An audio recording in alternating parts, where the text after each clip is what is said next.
Hello everybody, Caventia here, on our way to the Tobin Expo Centre once more for Origin Day. Let's get into it. Next to the 890 Jump, we have the 100 series of ships. The 100 series is the smallest ships by Origin with an interior. They come with an adaptive intake refinery system, which allow them to keep travelling for long periods of time without having to stop with all of that pesky refueling. It comes equipped with a bed and 2 SCU worth of storage, and it has quite a good view out and is quite a performant little ship, being relatively lightweight with quite good Origin thrusters. They have a few variants of the Origin 100 series here today. This is the 135. The interior is exactly the same, but it does boast an extra storage area at the back which can hold an additional 4 SCU. The 125A is the combat variant and comes equipped with slightly better HP and possibly larger weapon points. I do actually really like the skin on this, it's quite pretty and shiny. This next haul contains the 300 series and the 400i.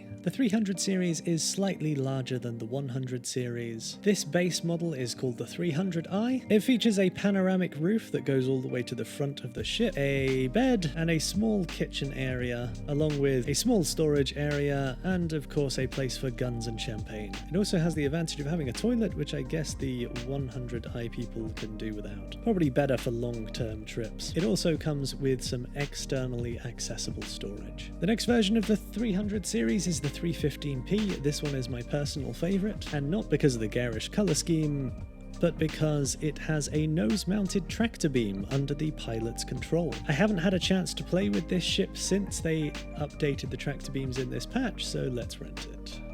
The 315p also contains an awful lot of storage at 12 SCU, making it the largest amount of storage capacity for a ship of this size. The 325A is the military variant, which has 2 size 3 weapon hardpoints under the wings and a size 4 under the nose, along with upgraded armor in the future. Then finally, we have the 350R, with quite a wicked paint scheme. This is the racing variant, and one of the only racing ships that has a bed. Now this centerpiece is the 400i, which is the slightly larger touring model.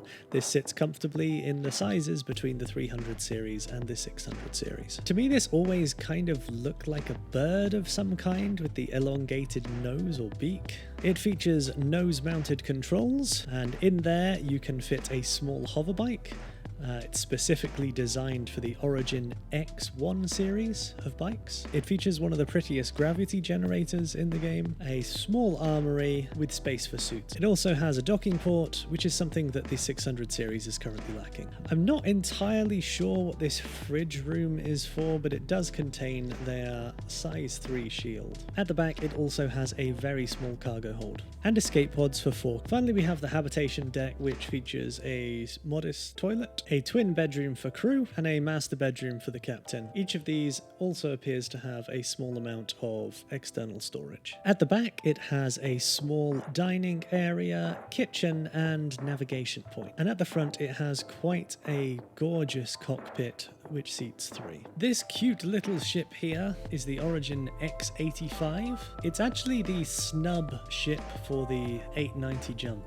It's quite unique in that it has a side-by-side cockpit that you access from the outside. Quite like this little ship.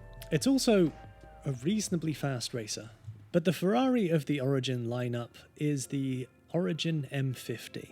This is a single-seat interceptor, is how it's classified. However, it happens to be the best racer out of all of the Origin ships. And the reason why it reminds me of a Ferrari is if you look from above, you can see the engine under glass.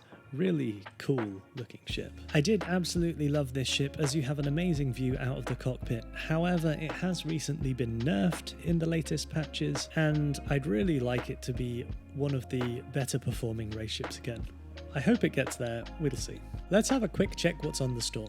You'll see that they have 3 new videos out called Marley Goes to Orison. And of course you'll be able to get all of the ships showcased today, all the 300 series. The special offer of the day is in fact the 400i with a Warbond daily deal, which can save you $20 off the base price.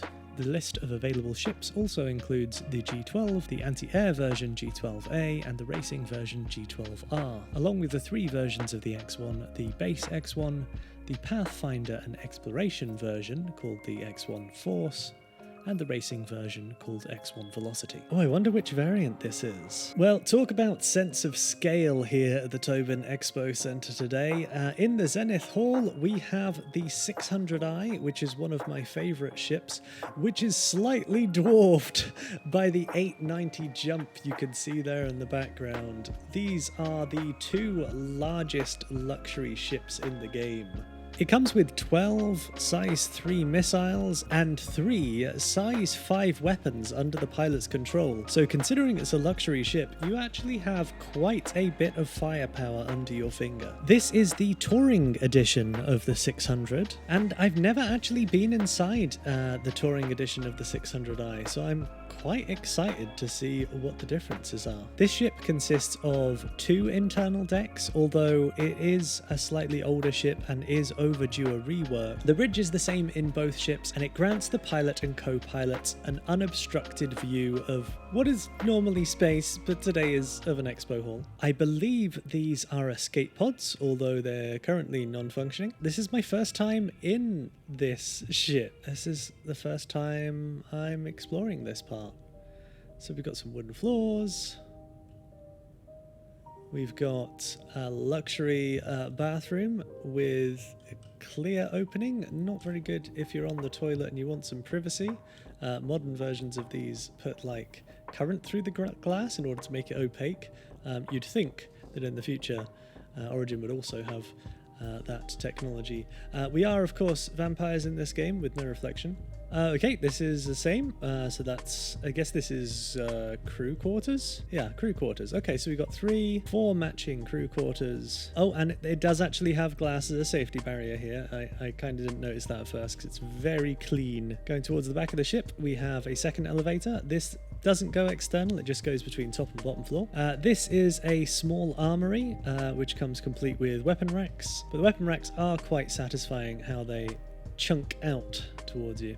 So far this appears to be the same as the 600i in the back, I believe so. You got a TV lounge here, very 70s style for some reason. We have a pool table with only white balls for some reason. There is a small engineering area which is currently non-functional. And when you see my Gattac video, you'll realize that they've kind of stolen Origin's paint job with one of the versions of their ship with this marble and reflective gold. It also comes with a kitchen where I'm sure the owners will have staff feed them rather than feed themselves, because that's the kind of luxury boat we're on. Let's take the central staircase down. We've got some kind of granity stone effects. We've got a little atrium in the middle. We've got some chilled out lounges, and I guess this is why we don't have the elevator down, because they've turned it into a lounge with a glass floor. This is the captain's quarters, which comes with the bed with the best view in the verse, a floral wall, and, of course, the captain's private bathroom. And at the back of the ship on the ground floor, yeah, this looks the same as well. This is, I guess, the staff quarters with escape pods and some more communal bathrooms. So aside from some nice additional florals, bedrooms and lounge area, this is pretty similar to the 600i Explorer edition. Both ships are going to be getting a rework. This ship, I believe, is going to become more luxury. The modular section will be moving towards the back of the ship, and the 600i Explorer version will be getting a medical bed and a larger cargo hold and an elevator. And you'll be able to fit a tank in it. So I'm super looking forward to the rework of the 600i Explorer edition. But it was nice to see the inside of this ship for the first time. And yes, it's hard to believe that that was just for the smaller of the 2 large luxury ships. This humongous ship here is the 890 Jump. It is a capital ship, one of the largest ships in the game, and I believe it's currently available to rent for free. Yeah, look at that. Let's just rent ourselves an 890 jump. Why not? Now, I think a tour of the 890 jump would take up an entire video, so if you're interested in a tour of an 890 jump, then please feel free to comment below. Thanks for watching, everybody. I've been Cav, and I'll see you tomorrow for Drake Day. Bye-bye.